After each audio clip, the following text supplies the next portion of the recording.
नई नौकरानी। भाभी, आप तो ऐसे बोल रही हो जैसे पूरे घर की सफाई आपने अकेले की है। मैंने भी आपका इस पे पूरा साथ दिया है। मेरी भी कमर बोल गई है। मुझे अपनी पुरानी नौकरानी कांता की याद आ रही है। क्यों चली गई वो गांव? क्यों छोड़ गई हमें? उसके काम छोड़ने के बाद एहसास हो रहा है कि वो कितना काम करती थी।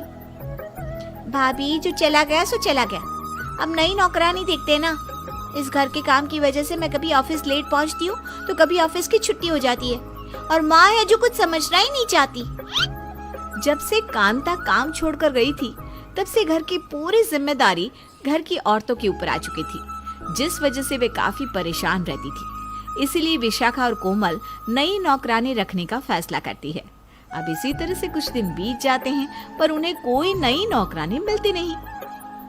माँ जी, आपकी तो कितनी सारी दोस्त हैं जिनके घर में नौकरानियां लगी हैं। आप किसी से बात करो ना। अरे अभी कांता को काम छोड़कर 2 महीने भी नहीं हुए और 2 महीने में तुम दोनों ननद भाभी परेशान हो गई। थोड़ा सब्र करो। मैंने बात की है, आज नहीं तो कल नई नौकरानी मिल ही जाएगी। कब आएगी हमारी नई नौकरानी? भाभी, मैंने तो सोच लिया है कि इस बार मैं अपनी नई नौकरानी की इज्जत करूंगी। कांता ने जब से काम छोड़ा है तब से मुझे नौकरानी की कद्र हो चुकी है। मुझे भी।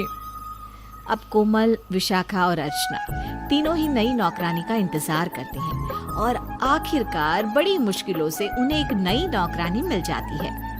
नमस्कार मालकिन, मैं हूँ कमला। आपकी घर की करूंगी सफाई चकाचक, दिन हो या रात, जब चाहे करो याद, क्योंकि मैं यहीं रहूंगी, यहीं खाऊंगी, यहीं काम करूंगी। अगर आपको मेरी डील पसंद हो तो जल्दी से बता दो सैलरी, ताकि मैं अपनी रात यहाँ बिता सकूं। अरे वाह कमला, तुम तो बहुत अच्छा बोलती हो।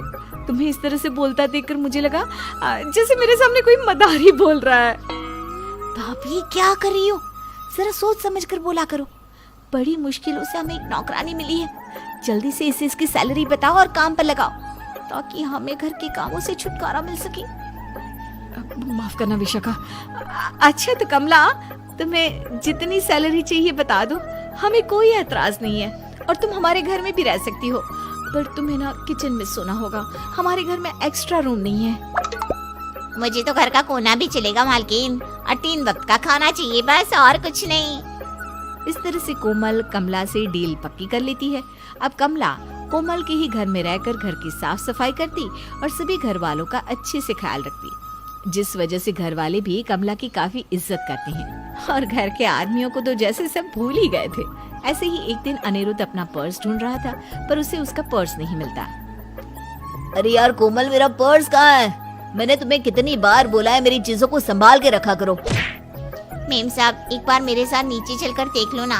मैं सब्जियां लेकर आ गई हूँ, पर वो सब्जी वाला ना बहुत चिक चिक करता है। कह रहा है कि पिछला उधार है। आप एक बार जाकर उससे बात करो ना। क्या? उस सब्जी वाले ने ऐसा बोला? पर तुम तो उससे कभी उधार नहीं करती ना। अच्छा तुम यहीं रुको, मैं बताती हूँ उसे। अरे कोमल, ये मैटर कमला और सब्जी वाले के बीच का है। तुम क्यों जा रही हो? सब्जी कमला लेती है तो वो अपना देख लेगी, तुम मेरा पर्स ढूंढो ना। ये आप कैसी बात कर रहे हैं? कमला हमारे घर में काम करती है, ऐसे थोड़ी ना होता है। मैं कमला की मदद करने से कैसे पीछे हट सकती हूँ? चल कमला, मैं आती हूँ तेरे साथ।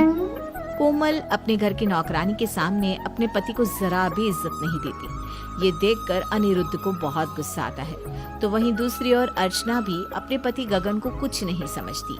ऐसे ही एक दिन, अर्चना, क्या तुमने मेरा चश्मा देखा? मैंने यही टेबल पर रखा था, मिल नहीं रहा, और बिना चश्मे के तो मुझे कुछ दिखता ही नहीं। बूढ़े हो गए हो ना, इसी वजह से याददाश्त कमजोर हो रही है तुम्हारी। मेरे बस की नहीं है तुम्हारा सामान ढूंढना। विशाखा को बोल दो, वो ढूंढ देगी तुम्हारा चश्मा। मेम साहब, मेरा फोन नहीं मिल रहा। कल जब मैं आपके साथ बैठकर टीवी देख रही थी ना, तो मैंने शायद आपके कमरे में ही रख दिया। अब मैं तो आपके कमरे में जा नहीं सकती। क्या आप मेरा फोन अपने कमरे से ला कर दे सकती हैं?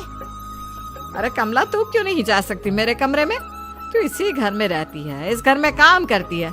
जा, आराम से जा मेरे कमरे में और अपना फोन लेकर आ जा। अच्छा रुक, चल मैं ही ला देती हूँ। वाह वाह वाह, क्या कलयुग आ गया। घर की नौकरानी को कितनी इज्जत दी जा रही है, वहीं पति को इस घर की औरतें कुछ नहीं समझती। सबका दिमाग खराब हो चला है। इतना बोलकर गगन गुस्से में वहां से चला जाता है। अब इसी तरह से कुछ दिन बीत जाते हैं और एक दिन कमला से सब्जी में नमक तेज हो जाता है। उस दिन घर का कोई भी आदमी कुछ नहीं कहता, पर जब यही गलती बार बार होती है तो अनिरुद्ध से बर्दाश्त नहीं होता और एक दिन वो कमला पर भड़क जाता है। कमला, तुम्हारा ध्यान कहाँ रहता है? कभी तुम सब्जी में नमक तेज कर देती हो तो कभी मसाले। सारा दिन माँ के साथ बैठकर क्या बस टीवी देखती रहती हो? भैया, आप कमला को इस तरह से क्यों डांट रहे हैं? वो भी तो इंसान है, गलतियां तो हो जाती है। आप इतनी छोटी सी गलती के लिए बेचारी को डांट क्यों रहे हो? सही कह रही है विशाखा, कमला को डांटना बंद करो। तुम सब औरतों ने मिलकर इस घर की नौकरानी को सर पर चढ़ा लिया है। ये नौकरानी कुछ नहीं करती, जब देखो बैठकर गप्पे मारती है तुम्हारे साथ। जब गगन और अनिरुद्ध कमला को उसकी गलतियों के बारे में बताते हैं तो घर की सारी औरतें कमला का पक्ष लेती है और अपने ही घर के मर्दों के साथ लड़ने लगती है। ये देखकर घर के मर्दों को बहुत गुस्सा आता है और एक दिन अनिरुद्ध जानबूझकर कमला से लड़ लेता है और उसे नौकरी छोड़ने के लिए कहता है। ऐसे कपड़े प्रेस किए जाते हैं? तुमने मेरी पूरी शर्ट जला दी। निकल जाओ, हमें नहीं चाहिए तुम्हारे जैसी नौकरानी। हाँ हाँ ठीक है, जा रही हूँ मैं यहाँ से। नहीं करना मुझे भी यहाँ काम, जहाँ मुझे 2 वक्त के खाने के साथ साथ पेट भर ताने सुनाए जाते हैं। अरे रख लेना कोई दूसरी नौकरानी, इतने सस्ते में मिल जाए तो। कमला रोते हुए काम छोड़कर चली जाती है, जिस वजह से घर की सारी औरतें गुस्सा हो जाती हैं और वो अपने ही पतियों से घर के काम करवाने लगती है। कमला आपकी वजह से काम छोड़कर गई है, इसलिए अब आपको ही घर का सारा काम करना होगा, हम कुछ नहीं करने वाले। पर अनिरुद्ध ने उस नौकरानी को निकाल कर कुछ गलत थोड़ी ना किया है। तो आप भी अपने बेटे के साथ शामिल हैं? बहू, इन दोनों बाप बेटे को ही घर के काम पर लगा दे, तब इन्हें पता चलेगा कि कितनी मुश्किल से नौकरानी मिलती है और उनकी इज्जत करनी कितनी जरूरी है। जब खुद काम करना पड़ेगा ना, तभी अकल आएगी। घर के काम करने के बाद घर के आदमियों को अच्छे से एहसास हो जाता है कि उन्होंने कितनी बड़ी गलती करी है। पिताजी, मुझसे घर के काम और ऑफिस के काम एक साथ नहीं होते। मैंने गलती करी उस नौकरानी को भगाकर। अब मुझे ही उस नौकरानी को जाकर बुलाना होगा, वरना इस घर की औरतें तो हमारा जीना ही हराम कर देगी। इस घर की औरतें नौकरानी के बिना नहीं रह सकती, इसलिए उन्होंने हमें ही नौकर बना दिया। हम नौकर बनकर इनके कपड़े बर्तन साफ करें, इससे अच्छा है कि उस कामचोर नौकरानी को ही घर बुला लिया जाए। और ना चाहते हुए भी अनिरुद्ध कमला के पास जाता है, खुद उससे माफी मांगता है और उसे घर ले आता है। कमला को देखकर घर की सारी औरतें खुश हो जाती है और एक बार फिर से सब कुछ पहले की तरह ठीक हो जाता है। पर इस बार जब कमला आती है तो उसके नखरे पहले से भी ज्यादा बढ़ चुके थे।